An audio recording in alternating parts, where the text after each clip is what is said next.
Hello again.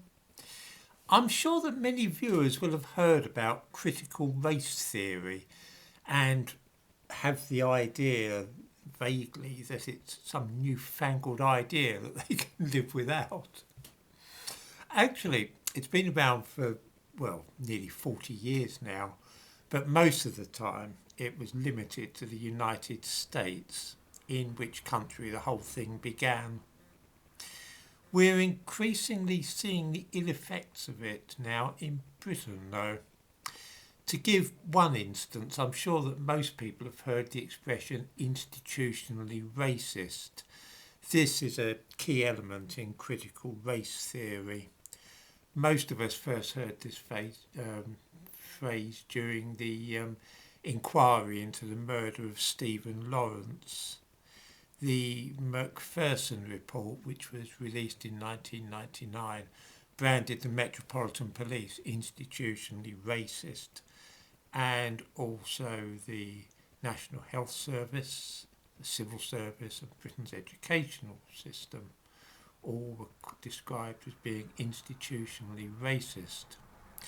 I will deal with this concept in a later video, but today I want to focus instead on two other important themes which crop up in critical race theory, and I'll do so by repeating something which I mentioned yesterday, because it shows us with great vividity just how flawed is this increasingly popular and influential theory. One key aspect of critical race theory is so-called standpoint epistemology. Epistemology is merely the philosophy of knowledge, that's stuff we know and how we know it. Traditionally, in the West, we view knowledge as something objective and verifiable. It is common to us all. If I say that the speed of light is 186,000 miles per second, that is an objective fact upon which we can all agree. Anybody can test this measurement. If, on the other hand, I say that Smith does not like me, then there's no readily accessible way of measuring that possibility or establishing the truth of what I say. It's a personal view of mine, not a piece of knowledge or information which we can all share. In critical race theory, a member of a racial minority can express a view which may not be contradicted by anybody belonging to another race. Simply by being a minority, this gives the person insight to their condition which we must take on trust. For a white person in the United States or Britain to ask questions about this ethnic minority person's statement regarding discrimination, say, is in itself an act of oppression. They alone have the authority to speak of their experience of racism, and we have to keep our mouths shut and not ask too many questions. This is the opposite of the traditional way of acquiring knowledge in the Western world, since the Enlightenment at least. In this case, in the case of the standpoint epistemology, the knowledge may neither be shared nor checked by other people. Some of you might have noted that during the interview of Meghan Markle by Oprah Winfrey, reference was made to the woman having told her truth. This sounded weird to most of us, but it is precisely what critical race theory is about. As to African Americans, those women alone can judge what their truth is when the topic of racism is raised.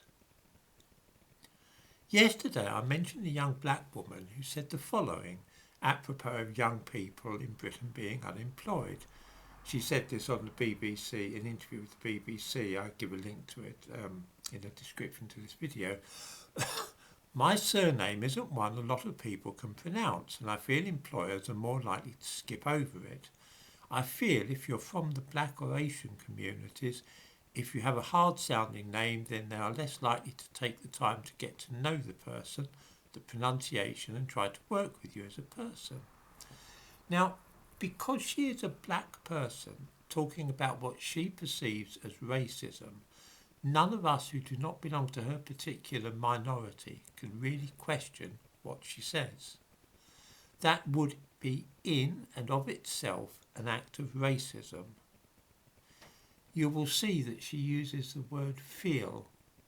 That is exactly what standpoint epistemology is all about. Instead of researching the relevant statistics and actually finding out about this, she feels that people from Asian communities are disadvantaged by their names when it comes to finding jobs. As I showed yesterday, the percentage of young people from Chinese and Indian families who are neither in work nor in receipt of full-time education is around half the national average.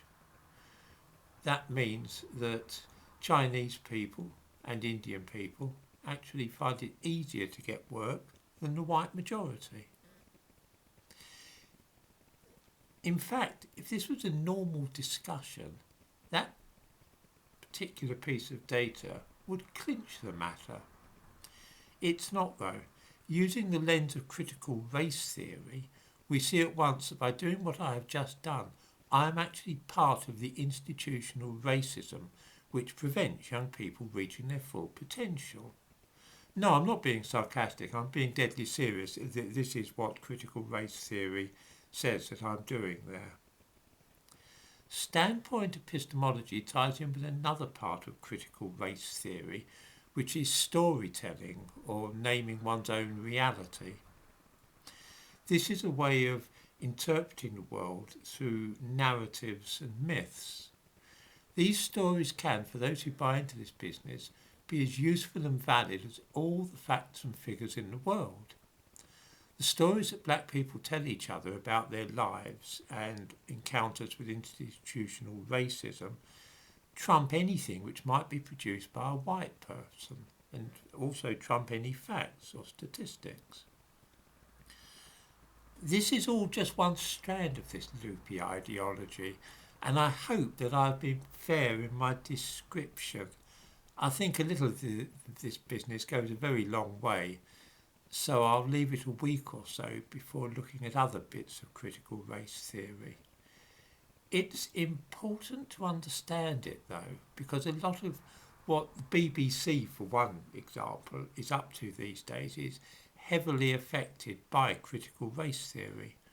When that young woman said in the interview that having an unusual surname was handicapping her in her search for employment, the person writing the piece for the BBC website could have done what I did and checked the figures. It was not done because that would suggest that they were casting doubt on the young woman's truth. A deadly sin in this belief system.